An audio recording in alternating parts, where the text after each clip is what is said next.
And welcome back, everybody. Bienvenidos todos to another edition of Copa Hyperion. Copa Hyperion number 47, one of our many bi-weekly Latin American tournaments. I am your host, Light_VIP, and currently I am casting alone, but in the future I will be joined by the one, the only El Padrino himself, Darking.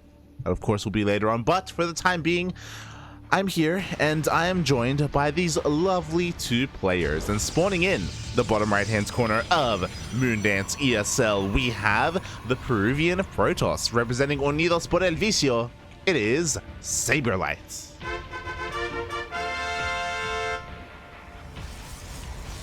And spawning in the top left-hand corner of Moondance ESL, we have his opponents, the other player also hailing from the land of Peru, representing Team Super. It is Tavo, aka Tavo. Hello. Oh my god.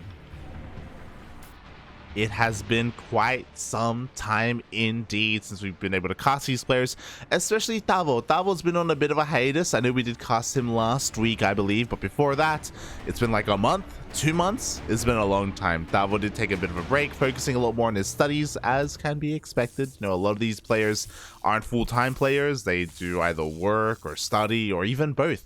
It can get pretty intense and pretty insane for some of these guys. But now Tavo is back, and we'll see how he performs here against SabeRLighT. You know, Tavo, he's only just recently coming back into form, and a player like SabeRLighT is peaking right now. I don't know if you noticed, but he does have his brand new GM border.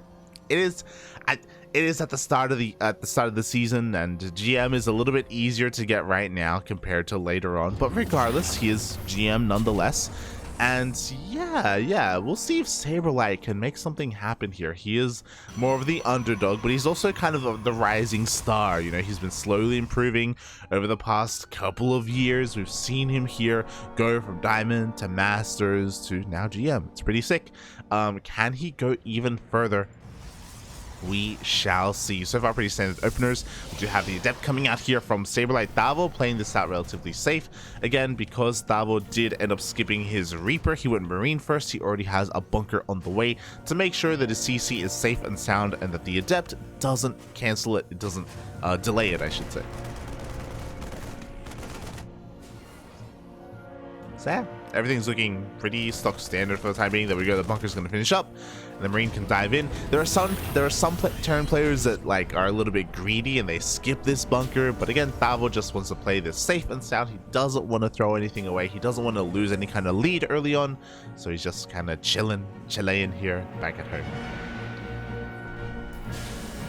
And when it comes to the openers, interesting. SabeRLighT decides to go for a Stargate opener. So I guess now we can talk a little bit about the maps. The map pool is still relatively new. A lot of people are still getting used to it. But going for something like a Stargate opener, typically reserve this for larger maps, for maps that you can't get punished by a ground-based push because your ground army is going to suffer because of your Stargate. And the rush distance on Moondance is pretty short. I think it's the shortest in the entire map pool, but oh my god. Speaking of a short rush distance, the wall is not a wall. The Hellions, they dive into the middle line. Already 3 probes, 4 probes going to be going down, maybe even 5. This is insane. This is what I was talking about. Because we open up with a Stargate, because we open up with an Oracle, we just don't have a lot on the ground. The gateways were delayed. The wall wasn't a wall. We finally do have 2 adepts, but not before 4 probes go down. What's important as well, it wasn't just 4 probes going down, but the Hellion also forced the Oracle to stay at home and forced the Pulsar Beam to be activated at home as well. Meanwhile, now, of course, Tavo knows about the Stargate opener. He's going for a quad Widowmine drop. Did see back at home it was a 1-1-1 opener. Because he knows about the opener, he is going for a Viking and a Cyclone behind this to make sure he has plenty of anti-air, to make sure that the Oracle doesn't deal any damage. And now, here we go. Here comes that medevac. He tries to dip into the main base. He does spot the Phoenixes, so he will back off, and he will try and rotate around instead. Ooh, and the Phoenixes miss him completely. He does find his way into the middle line, into the natural base. You have a nice pool here, but ooh, a couple of white shots are still going to be going off in the end. 2, 3, 4 probes go down. Ugh. Tavo being a little bit greedy here, going to try and save his Widow Mines, but Medevac is going to get shut down. Everything will be shut down. And that could have been a lot worse. 4 Widow Mines for 4 probes. That's a pretty nice cleanup here from SabeRLighT, all things considered. Yeah. He was able to keep an eye on things. It did, again, force his Phoenixes and his Oracle to stay at home. And Tavo didn't get a lot of scouting information. He did confirm that we now have a flock of Phoenixes out on the map, so he knows that he has to be that much more conservative and defensive. So he's just kind of chilling here, staying at home. Ooh, and he does get a nice lock on, and he will get a kill on that Oracle. So already that Oracle dealing 0 damage. I say dealing 0 damage. He did tag the Widow Mines earlier, so it kind of helped out a little bit, at least a little bit. Ooh. So the Phoenix almost gets taken out of the sky. And SabeRLighT is still being greedy, by the way. What do I mean by that when I say greedy? Well, he's taking a 3rd base. On top of that, he's also throwing down a Robotics Bay, a Robotics Bay, and a Twilight Council. A lot of tech is being thrown down right now.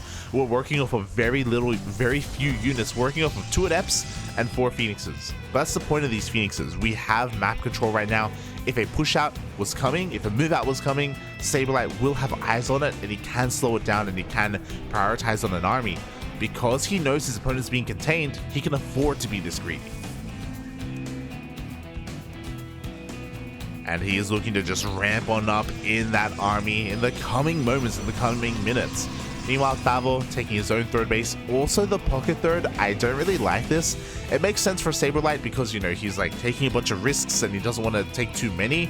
But for Tavo, I feel like he could have been a little bit more courageous. He could have been a little bit more active and just taken a more regular triangular 3rd base instead. Because of this, like, this base isn't going to be as worth it as a regular 3rd. So yeah, I guess, you know, Tavo is really respecting these Phoenixes. He's really respecting the presence of SabeRLighT. And again, we were talking about it earlier about how Tavo, he doesn't want to take any chances, and I'm seeing more of that here.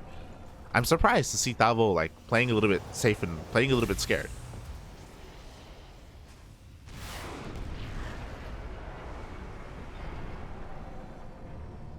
Meanwhile, the Phoenixes try to find a way in. Don't find too much success. You know, we do see that Tavo's already in position. His army is split up between his main and his natural, so he can keep up with whatever comes his way. Oh my god. We have our Templar Archives on the way as well. Disruptors are coming out. +1 charge.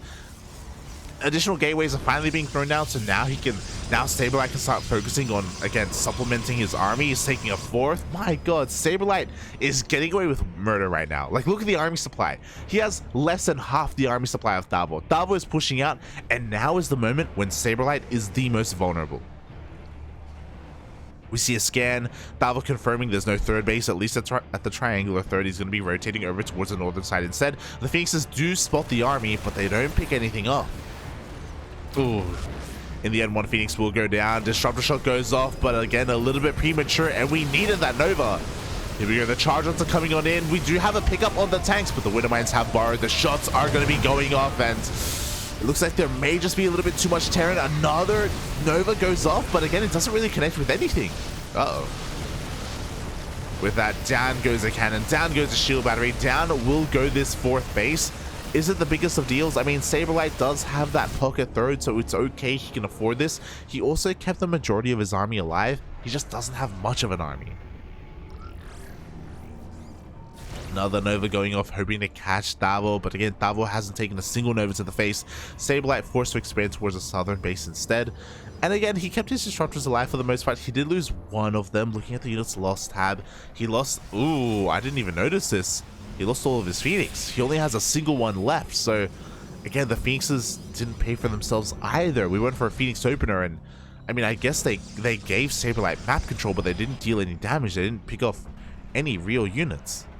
They got a tank, and that's kind of it for 6 Phoenixes. Meanwhile, a follow-up push is coming out here from Tavo. And we just need more time. Oh no, SabeRLighT, no! Okay, here we go. He's throwing down a couple more pylons. He wants to make sure he doesn't get supply blocked, but Tavo is coming in, and SabeRLighT didn't see the army. The Disruptors! Oh god! do have a bit of a lock on there. It looks like one Nova's going to be getting off, but the target fire is just a little bit too good. Both disruptors get taken out before a single Nova connects. And again, just, oh my god, despite all the disruptors, nothing has really been gotten from them. But the storm did finish, and that was the juiciest storm we've ever seen here. A little bit of a mispathing, a little bit of a move command from SabeRLighT. The storm honestly saved SabeRLighT. Yo, man, this guy has to be careful with his balls, okay? He is so premature with them. We have a drop into the main base at the same time. Ugh. SabeRLighT's being pulled apart. He just doesn't have an army for this. The Widowmine's reset. And it looks like Tavo has a little bit too much. GG gets called, and Tavo will take game number 1. GG. Oh my god.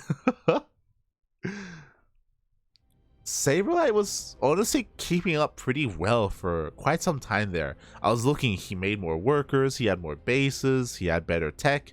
He just needed time to actually get into all of that tech and get into all of his production. Yeah, and I think Tavo knew that. I think Tavo knew how desperate he was to deal damage. That's why he was as active as he was, taking down bases, diving on the army. From the side of Tavo, like, his engagements all looked amazing, other than that one storm. The one storm was brutal, but there was only one storm. That's kind of the problem, right? We didn't have another High Templar there with a little bit more energy to just keep the Terran army back. Oof. So in the end, GG, well played. Oh. And now we are going to be getting into game number 2. Oh. I should let them know that I am ready. And yeah, we'll see where this takes us. Meanwhile, exclamation mark B in the chat if you guys want to have a look at the bracket yourselves. Looks like we have a couple of updates here. Nothing too major. It looks like Darking did sign up, did check in, did meet Master in the first round. And yo, Chem versus Master is a juicy matchup. Oh my god. I would have loved to have seen that, but here we are instead in our PVT, and yeah, quite a different map here in game 2. I'm still waking up, okay? But here we go, spawning in the bottom left-hand corner of Inside and Out ESL, we have the Peruvian Protoss player himself representing Unidos por el Vicio. It is SabeRLighT. And spawning in the top right-hand corner of Inside and Out ESL, we have the other Peruvian player. He is Terran, representing Team Super, currently up 1-0 in the series. It is Tavo.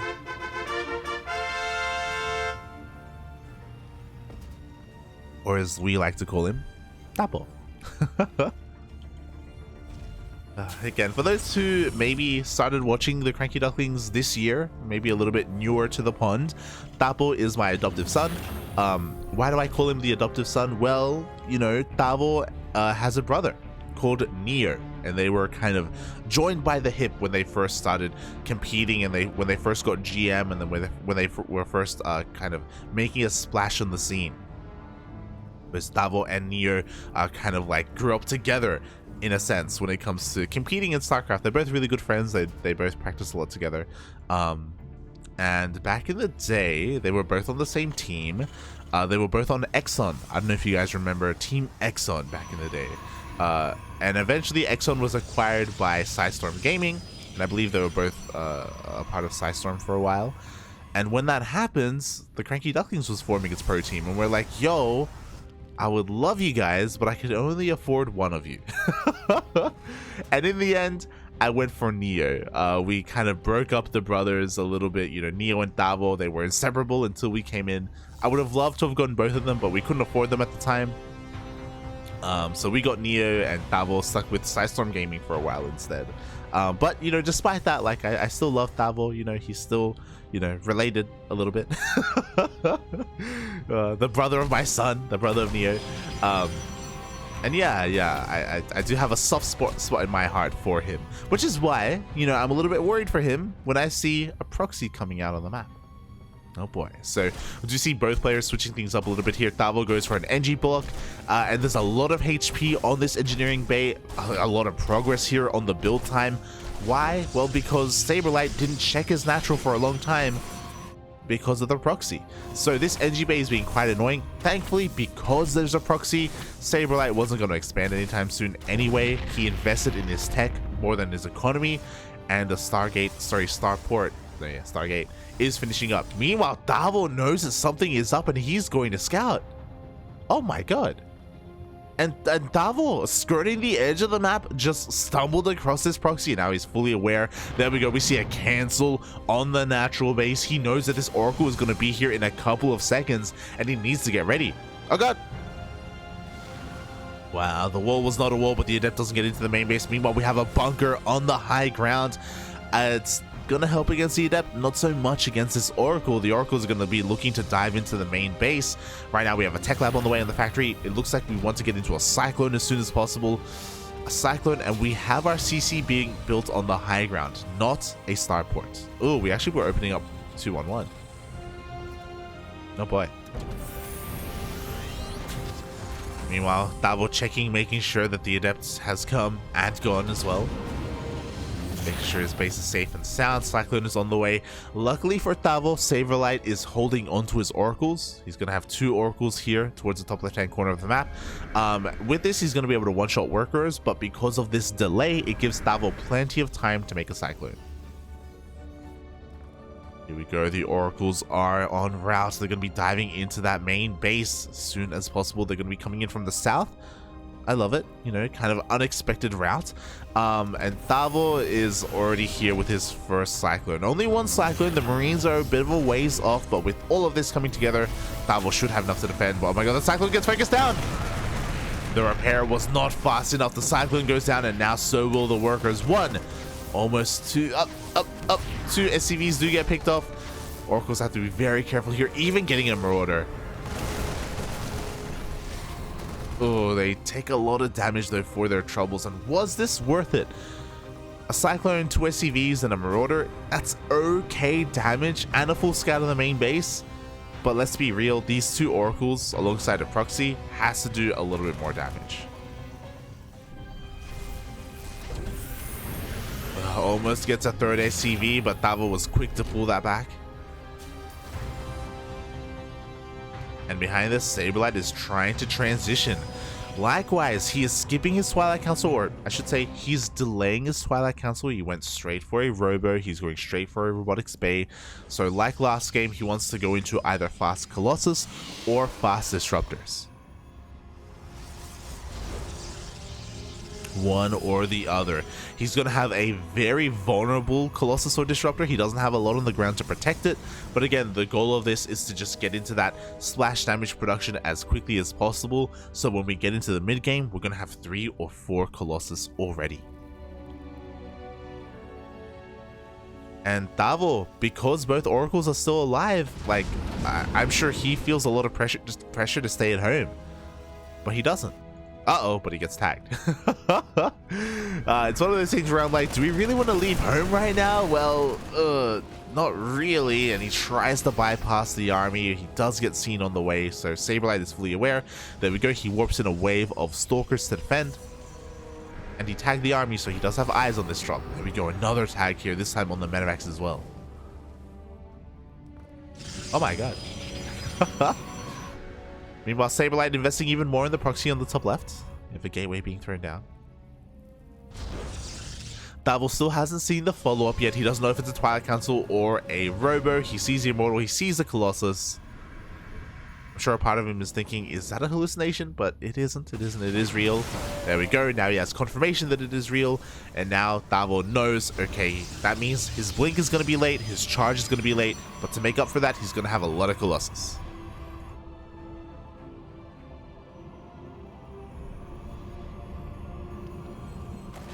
Uh-oh. And what's a little bit scary here as he tries to take down the proxy on the top left is that, mate, there is no Twilight Council. There's also no 3rd base. 2 more gateways were just thrown down. SabeRLighT, it looks like he wants to go for a 2-base all-in. Uh-oh. Meanwhile, here we go. One pylon goes down, depowering the Stargate, but not the gateway. So we have our point to reinforce here for SabeRLighT. It's going to be warping in another wave of Stalkers behind this. Again, there is no blink, but with one Colossus and one Immortal, we are looking to end the game. Bunker only just got started. We do have eyes on this. Observer does see everything in the natural base for SabeRLighT. We do have a tank in the back line. Only one tank. Never mind. Now two tanks. One on the high ground. Great tank positioning. And SabeRLighT's going to be giving his opponent a lot of time, and there's a reason for that. SabeRLighT has decided, okay, let's start another Colossus and let's start a third base. I cannot break this position. So SabeRLighT respecting Tavo a lot here, to be honest. I really appreciate this. Instead of just aping up the ramp and just going YOLO, he recognizes that he'll probably lose if he tries to do that. He knows that Tavo is good enough to defend, so he's just going to contain his opponent and try and catch back up. Forge on the way, Twilight Council on the way. All that tech that we were missing earlier, that we skipped, is now coming out. Tavo scans, do you have a third? It's not at the triangular position, so I know at least to go towards the linear third with my drop. Couple of Marauders are on the way as well, so we will be able to chunk down this base. We're going to be able to force a cancel maybe. The army is nowhere near close enough to defend. Here we go. The army does end up dropping. He focuses on the pylon, on the probes, now on the base itself. The shields all go down, but it looks like he will not be able to get a kill on the base. If he had focused it down from the beginning, would he have been able to kill this Nexus? I think so. I mean, look how low it got already. Instead of focusing it down, he focused the pylon and a couple of probes. I don't think he stimmed either, so it would have been close. It would have been close. It may have cost him the drop, which I don't know if that would have been worth it. But now the base itself is getting fully saturated. Charge is on the way, so we're going to have charge outs to complement this army, not blink Stalkers. Oracle finally goes down. Drop going to finally clean up the proxy. Tavo reclaiming all of that map control, working on his upgrades. And SabeRLighT, similarly to the previous game, is going to be going on to Storm. I appreciate that there are no disruptors here. Let's be honest, let's not sugarcoat it. Last game, the disruptors didn't do much at all. I mean, we had like 5 disruptors last game, maybe 6. And I don't think a single Nova connected. A lot of the Novas were premature. One of them was like in the middle of a fight and the disruptor got focused down. Like the disruptors just weren't good enough from SabeRLighT. The control wasn't good enough. And I think he recognizes that, so he's just avoiding it entirely. He's just going for Colossus and for Storm. I appreciate it. SabeRLighT, he's showing that he's not stubborn, I guess is what I should say. Meanwhile, Tavo's just taking on up. Ghost Academy is done. We have Ghosts on the way behind this, which is a little bit scary, to be honest. Now we're going to have some EMPs. Now we're going to have some Widow Mines, that splash damage. Viking count is looking pretty good as well. Not overly investing in Vikings, but he's got a second starport on the way for that quadruple Viking production if we need it. We don't. We only have 2 Colossus, but Tavo doesn't know that, not yet. If we had more Colossus, then he could make more Vikings. Fourth on the way here for SabeRLighT, looking to try and harass a little bit here with these disruptors. Disruptors? What? War Prism, I should say. Oh, I said disruptors because he's getting them. Remember how earlier I was saying, like, yo, it's really cool to see him, like, adapt on the fly to his opponent and not invest in disruptors? Well, I mean, never mind. SabeRLighT is just getting all forms of splash damage. He has 2 Colossus. He has 4 High Templar in the War Prism for Storm, and he also has disruptors. This is really cool, but it's a lot to control. That's what I'm really worried about. I mean, you don't really control the Colossus, to be fair, but controlling Storm drops and disruptors can be a lot, and I don't know if SabeRLighT can do it. We'll see, because here we go. Tavo is pushing out. He's basically maxed. We do have the Zealot run by already being caught out here. A couple of Zealots do get taken out on the way towards the other side of the map. Meanwhile, here we go. Disruptors and High Templar aren't here yet, but okay, here we go. They're going to be a part of the fight. Oh, it looks like SabeRLighT focusing a little bit more on those storms. How good are they going to be? Oh god, the Prism! The War Prism is going to go down, but not before two storms do connect with the army. Disruptor shots also connect on the tanks and the Widow Mines. SabeRLighT just shuts this push down. Mate, I did not believe, but I should have. I'm a little bit concerned because these Widow Mines are going to reset, but the Novas were pretty good. The Storm was good as well. It did cost him 2 High Templar and the War Prism. Like, it was a pretty costly fight, but he kept his Disruptors alive and he kept his Colossi alive as well. So honestly, SabeRLighT, like, I would want him to counterattack. I would want him to push out across the map immediately. Mate, there are no Widow Mines. There are no tanks. There's nothing here. Oh. There's nothing there because the Widow Mines were still across the map and 13 probes go down. SabeRLighT panicked a little bit too much.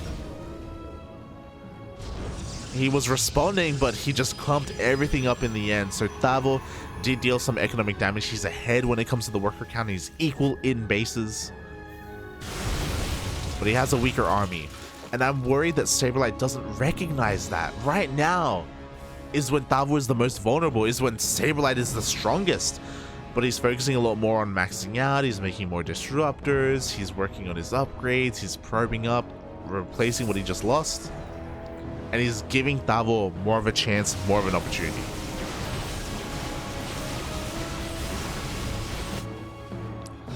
Meanwhile, here we go. SabeRLighT breaking through these rocks, looking to finally push out across the map. He's going to get spotted by the sensor tower, and Tavo is not where he needs to be. The base completely vulnerable, completely exposed. Tavo trying to find a better angle. SabeRLighT doesn't go for it. He's going to rotate around instead. And he's going to run right into the army. Again, this is all being spotted by the sensor tower.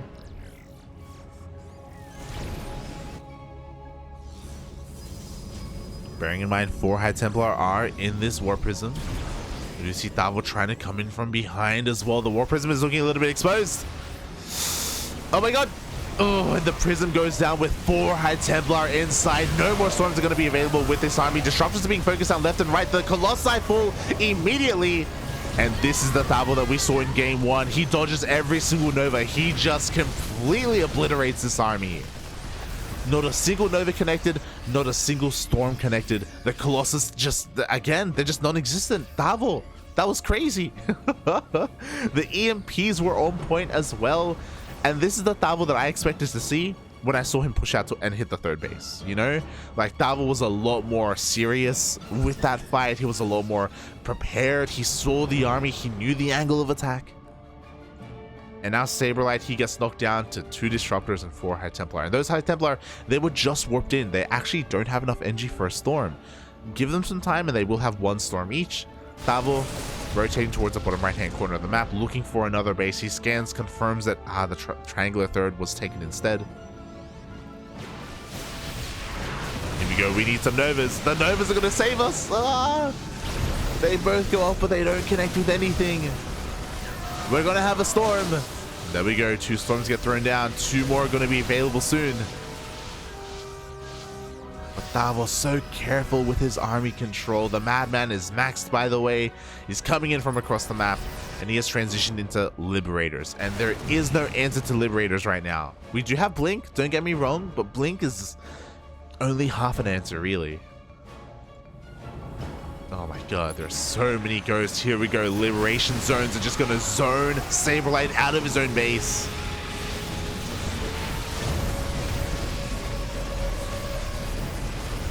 Archons get taken out as well. Again, 0 Storms available for our Protoss player. It's all about the Disruptors. Decent connection. Does get some Ghosts, does get some Marauders. Likewise gets another Marauder. But these Disruptors just aren't going to be good enough. Tavo, he takes out the base. He's going to rotate around. Didn't get too many workers. And SabeRLighT is expanding towards the top left. He's crazy. He's trying to go into Sky Toss. Oh my god.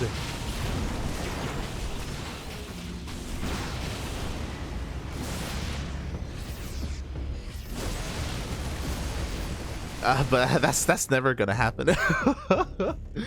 SabeRLighT doesn't have the economy to sustain like carriers and Sky Toss right now, but you know the tech is gonna be there if he needs it. Right now, he's playing this out like a PvP. He's got pure Stalker Disruptor.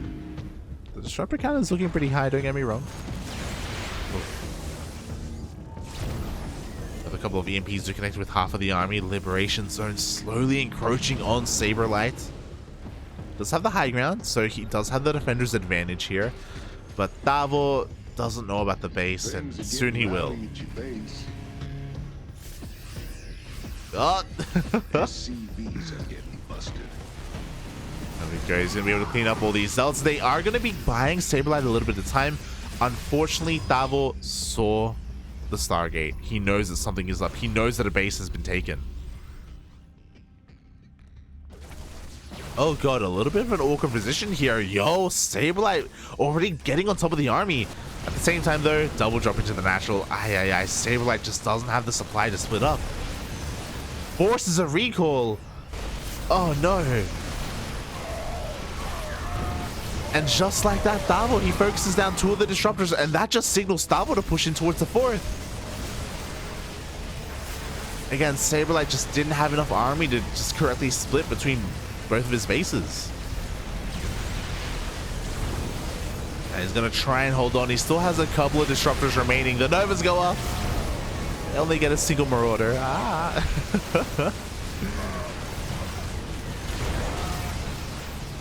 And with these final moments, it looks like Tavo just has a little bit too much. The EMPs are just too damn good. The focus fire, the stutter stepping. Oh my god! Oh, that was almost the juiciest purification Nova.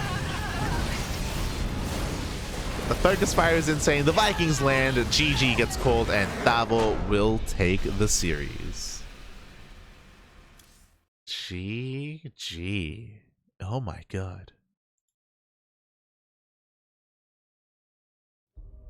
Wow, GG. Congratulations to Tavo for taking down SabeRLighT. It wasn't the easiest series, and again, this just goes to show how much better SabeRLighT has been getting over the past couple of years, couple of months. It's really cool to see.